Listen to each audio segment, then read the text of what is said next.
Anne Elliot is deeply saddened after being pressured to break up with her lover, Frederick Wentworth. The reason for their separation was that Frederick did not come from a high-ranking family and did not have enough money to marry Anne. Even though 8 years have passed since then, Anne still cannot forget him. She cherishes the small gifts they exchanged during their courtship and keeps newspaper clippings that mention his accomplishments as a captain. Over time, Frederick has become a captain in the British Navy and is now highly respected and valued for his service. Despite the long years that have gone by, Anne's feelings for Frederick have not faded, and she continues to hold on to the memories of their time together. Anne Elliot was not highly regarded in her family. Her father, Sir Walter Elliot Grant, was a vain man who lost control of his spending after Anne's mother died. Her elder sister, Elizabeth, was selfish and shallow, fixated only on her own beauty. Anne's younger sister, Mary, was married to Charles Musgrove, the heir of the Uppercross estate. Anne, at 27 years old and still single, was looked down upon during her time, making her the least favored daughter of her father. The family's luxurious lifestyle came to a halt when debt collectors started showing up at their property, demanding money.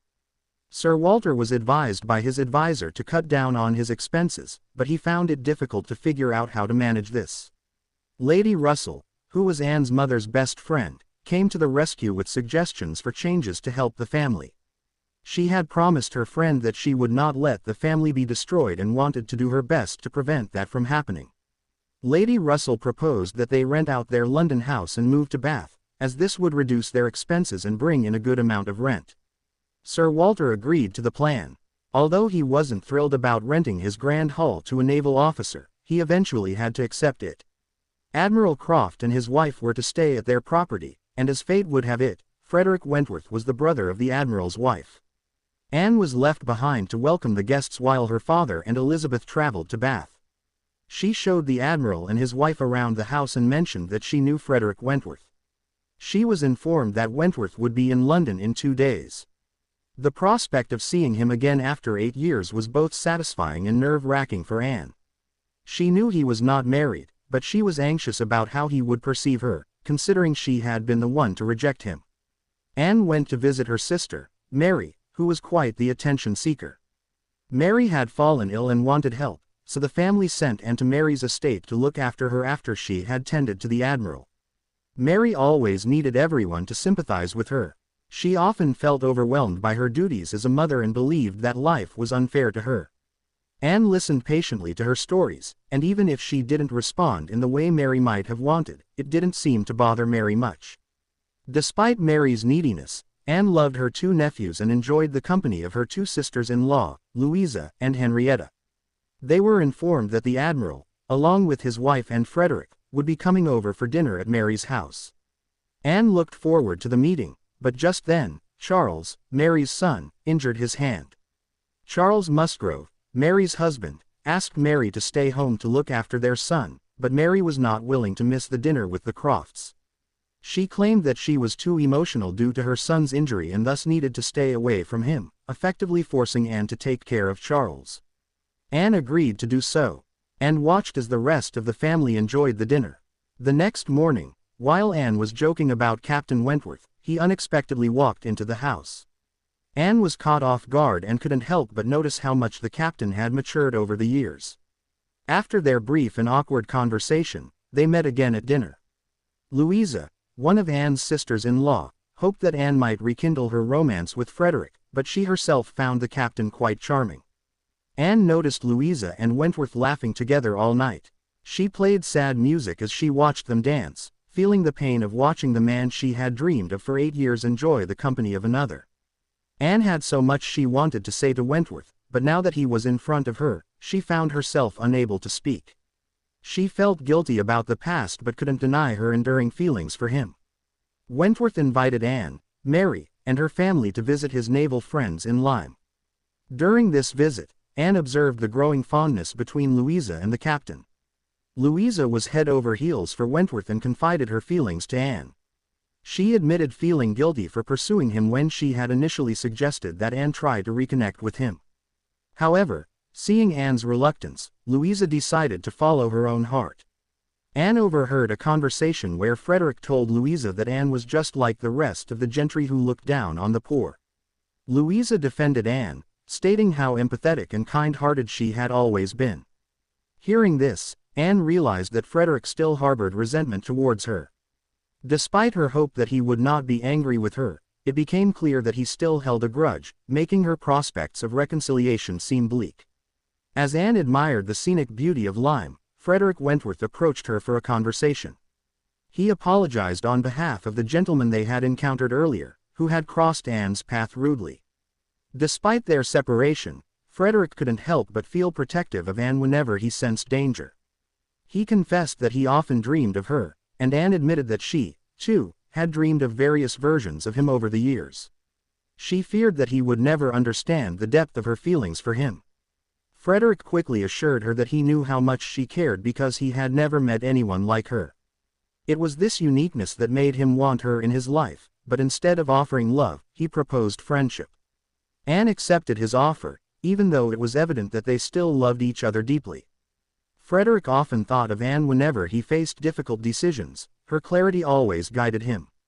Although he had expressed disregard for her to Louisa to show how little he cared, the truth was that he thought of Anne every second of each day. The rude gentleman they met in Lyme was Mr. Elliot, played. He was immediately captivated by Anne's beauty when he encountered her, and she found herself intrigued by him as well. Later, Anne discovered that this man was her cousin, Mr. Elliot, the heir to her father's estate.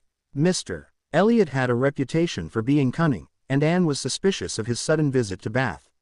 She learned that Sir Walter wanted Mr. Elliot to marry Elizabeth, but Mr. Elliot had previously turned her down to marry an American woman instead, who had since passed away. One day, during a walk, Louisa started playing with Frederick and insisted that he catch her as she jumped from a height. Tragically, Frederick failed to catch her, and Louisa suffered a concussion. Frederick was devastated and admitted to Anne that he knew Louisa was infatuated with him and that he had done nothing to discourage her feelings. This, he felt, had led to her injury, and he now felt responsible for her condition. With a heavy heart, Anne returned to Bath. Mr. Elliot visited the Elliot family and was surprised to find out that Anne was his cousin, yet he remained persistent in pursuing her. The family assumed that Mr.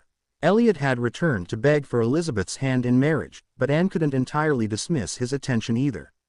Her feelings took a significant turn when she heard from Lady Russell that Louisa and Frederick Wentworth were getting married. This news shattered Anne, and in her heartbreak, she tried to move on with the affection shown to her by Mr. Elliot. When Frederick came to Bath, he saw Anne with Mr. Elliot and was shocked to meet what appeared to be Anne's new lover. Mr. Elliot invited Frederick to a concert at their place, and although it was a difficult decision, Frederick agreed to attend. Anne's suspicions about Mr. Elliot were correct. He was indeed in Bath for business reasons. He wanted to monitor the relationship between Sir Walter and Miss Clay. Miss Clay was a widow, and the family feared that she had designs on Sir Walter. Mr. Elliot worried that if they married and had a child, it would jeopardize his chance of inheriting the title. He confessed this truth to Anne, who was not surprised by it. Despite his ulterior motives, he insisted that his affection for Anne was genuine. Louisa had jumped off the road, hoping to be caught by Captain Wentworth, but instead, she injured her head. After her recovery, she and Frederick decided to marry. Although Anne knew this, she couldn't help discussing life with her former lover whenever they met. Frederick was offered a prestigious position aboard a ship, but he hesitated to accept it. While it was a great opportunity, something held him back, perhaps the hope of somehow winning back Anne. When Mr. Elliot announced his intention to marry Anne, Frederick felt it was too late. Mary invited Anne to join them in meeting Wentworth before their journey. Initially reluctant, Anne was eventually convinced to go. Upon arrival, she learned that Wentworth had decided to accept the position on the ship and was finalizing his plans. Anne then spoke with Captain Harville. He was saddened because his sister's lover, Captain Benwick, played by Afolabi Ali, had fallen in love with another woman. Benwick had been in mourning after the death of Harville's sister, and his grief had kept her memory alive for Harville. Now that Benwick had moved on, her absence felt more poignant. Harville believed his sister would not have been able to move on so quickly from a relationship. Anne supported this idea, saying that one of the greatest qualities of women is their ability to love deeply and remember longer. She believed women were capable of loving the longest. During this conversation, Harville revealed that Benwick was set to marry Louisa. They had fallen in love during her recovery, as he tended to her needs. This revelation surprised Anne. The man she had loved all her life, Frederick, was not marrying Louisa as she had assumed. Wentworth overheard Anne's conversation with Captain Harville and left a note for her, declaring his love. He expressed that it's a misconception that men forget love sooner. His love for Anne endured longer than hers for him, but he couldn't deny his feelings. Despite Anne's impending marriage to Mr. Elliot, Wentworth believed he could never move on from his love for her. Anne didn't hesitate. She knew her heart's desire more than ever. She rushed to find Wentworth, but on her way, she witnessed Mr. Elliot engaged in an intimate moment with Miss Clay. Mr. Elliot tried to explain, but Anne was beyond caring. She ran to Wentworth and kissed him, fulfilling their long-held wish for a reunion. There, circumstances and misunderstandings ultimately led them back to each other, saving themselves and others from loveless relationships they had pretended to pursue. In the end, Mr. Elliot married Miss Clay, likely as a strategic move to solidify his position as the heir. For him, love was merely a transaction, but for others, it held deeper significance. As they prepared for their journey, Frederick taught Anne nautical navigation. They planned to enjoy Venice before heading to Constantinople. Despite the change in plans, Wentworth was ready to embark on this journey now that Anne was his fiancée. Thank you so much for watching this video. Let me know what movie I should explain in next video.